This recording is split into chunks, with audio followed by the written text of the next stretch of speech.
Question number 4.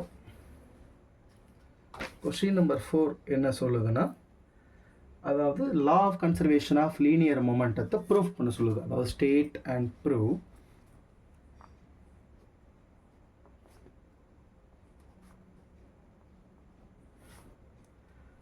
law of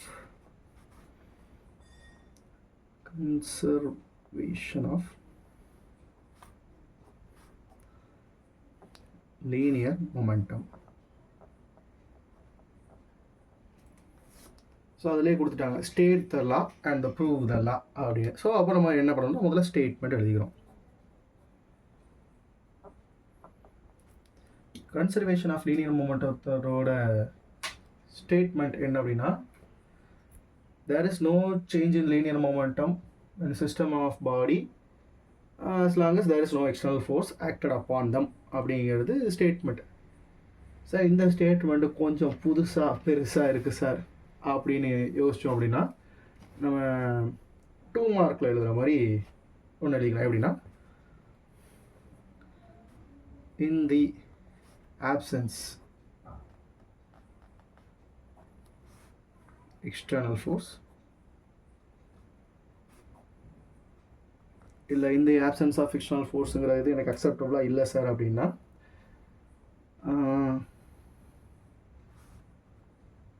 the algebraic sum of, இது algebraic sum அப்படிங்கிற வார்த்தை நீங்கள் கண்டிப்பாக யூஸ் பண்ணி ஆகணும். அல்ஜிப்ரிக் சம் ஆஃப்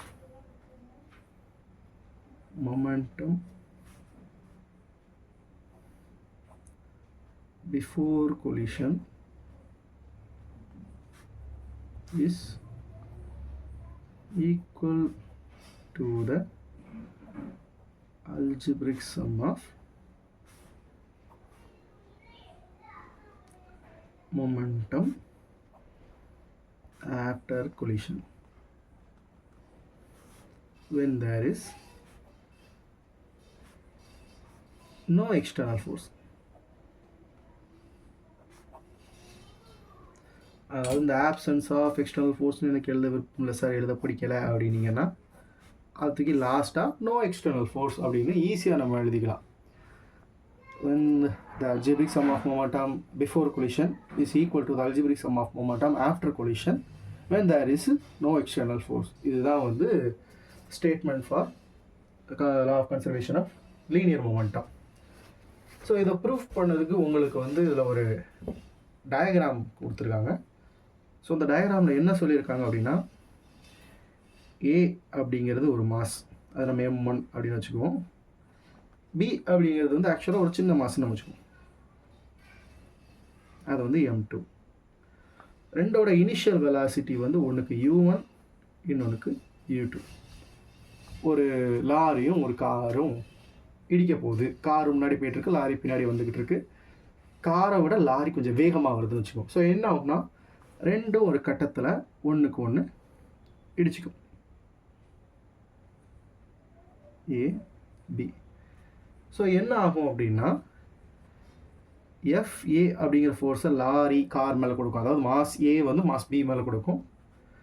அதே மாதிரி எஃப்பி அப்படிங்கிற ஃபோர்ஸை கார் லாரி மேலே, ஐ மீன் பிங்கிற மாஸ் ஏ மேலே கொடுக்கும். அதாவது every action has a equal but opposite reaction அப்படிங்கிற நியூட்டனோட தேர்ட் லால தான் நம்ம எடுத்துருக்கிறோம். இப்படி கொடுத்ததுக்கப்புறம் என்ன ஆகும் சார், நார்மலாக யோசிச்சு பாருங்கள், ஒரு லாரி போய் காரில் இடிச்சுச்சுன்னா என்ன ஆகும் அப்படின்னா, காரு கொஞ்சம் ஸ்பீடாக முன்னாடி மூவ் ஆகி போயிடும், ஏன்னா கொஞ்சம் வேகமாக வந்து இடிக்கிறதுனால. So there is a secondary force, secondary velocity. அந்த வெலாசிட்டிக்கு வந்து final velocity V1 V2 respectively for the mass A and B அப்படின்னு அவங்க எடுத்துக்கிறாங்க. ஸோ இதுதான் டயக்ராம், இந்த டயக்ராமோட எக்ஸ்ப்ளனேஷன். ஸோ இதில் இருந்து நம்ம என்ன சார் கண்டுபிடிக்க போகிறோம் அப்படின்னா, ஃபோர்ஸ் பை த பாடி ஏ அப்படின்னு எடுக்கும்பொழுது, அதாவது எஃப்ஏ அதோட mass M1. So force by the body A ஏவால் பிக்கு கொடுக்கக்கூடிய ஃபோர்ஸ் அப்படின்னு எடுக்கும்போது FA is equal to mass m1 final velocity minus initial velocity, which is v1, and u1, which is v1 minus u1 divided by time. This is from the Newton's second law of motion. அதாவது நம்ம F is equal to ma அந்த ரிலேஷன்லேருந்து எடுத்திருக்கோம். எப்படின்னா dpக்கு பதிலாக அந்த value நம்ம substitute பண்ணியிருப்போம். Rate of change of linear மொமெண்டத்தோட வேல்யூவில் வந்து நம்ம அதை எடுத்துருக்கிறோம். அதே மாதிரி force by the body P. So FB is equal to m2 say v2 minus u2 divided by time. Second பாடியால் ஏற்படக்கூடிய செகண்ட் ஃபோர்ஸ் FB, அதனோட மாஸ் வந்து m2, velocities v2 minus v2 அப்படிங்கிறத நம்ம எடுத்துக்கிறோம். So from the diagram apply சொன்னோம்னா Newton third law FA equal to every action has a equal but opposite reaction. So from Newton's third law on the formula mention பண்ணிடணும். FA is equal to minus FB. So அப்படி எடுத்துக்கிட்டோம் அப்படின்னா m1 v1 minus u1 divided by time is equal to minus m2 v2 minus u2 divided by time. இதில் mass vary ஆகுது, velocities vary ஆகுது, but time vary ஆகலை. So அந்த ரெண்டு டைமையும் நம்ம கேன்சல் பண்ணிக்கலாம். கேன்சல் பண்ணிட்டா மீதி என்ன இருக்கும் அப்படின்னா m1 v1 minus u1 அப்படி இருக்கும். ஸோ உள்ளே போய் மல்டிப்ளை பண்ணிட்டோம் அப்படின்னா m1 v1 minus m1 u1 is equal to மைனஸோடு சேர்த்து மல்டிப்ளை பண்ணுறோம் minus m2 v2 minus into minus plus ஆயிரும் plus m2 u2. So v எல்லாம் ஒரு சைடும் u எல்லாம் ஒரு சைடு நம்ம கொண்டு போகும்பொழுது m1 v1 plus m2 v2 is equal to m1 u1 plus m2 u2. So as the statement declares, நம்ம என்ன சொல்கிறோம் அப்படின்னா the algebraic sum of momentum before collision.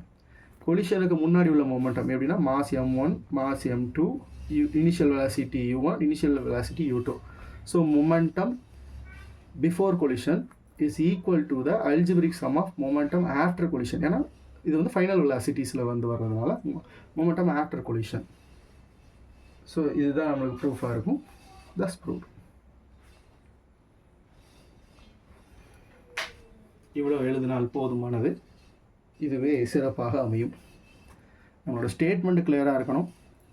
அதோட டயக்ராம், அந்த ஃபஸ்ட்டு ஃபார்முலாஸ் நம்ம எப்படி கொண்டு வரோம், எந்த லாவில் இருந்து நம்ம இந்த ரெண்டு ஃபார்முலாவையும் ஒன்று சேர்க்குறோம், அதிலேருந்து எப்படி momentum before and after collisions are equal அப்படிங்கிறத நம்ம கொண்டு வரோம்னு சொல்லிட்டா போதும், நம்மளுக்கு இதில் ஃபுல் மார்க் வந்துடும். இதில் உங்களுக்கு வந்து மாஸை வச்சு நீங்கள் மென்ஷன் பண்ணணும். மாஸ் பெருசாக இருக்குது, அது பெருசாக இருக்குது அப்படின்னா ஜஸ்ட் இந்த படத்துக்கு கீழே நம்ம வந்து மென்ஷன் பண்ணிட்டு போயிடலாம். அதுலேயும் முக்கியமாக நம்ம மென்ஷன் பண்ண வேண்டியது என்ன அப்படின்னா u1 is greater than u2. இந்த ஒரு விஷயம் மட்டும்தான் எக்ஸ்ட்ரா நீங்கள் மென்ஷன் பண்ண வேண்டியதாக இருக்கும். அப்படி இருந்தால் மட்டும்தான் அந்த கொலிஷன் நடக்கும் அப்படிங்கிறதுக்காக. ஸோ இது வேணால் மென்ஷன் பண்ணிக்கோங்க.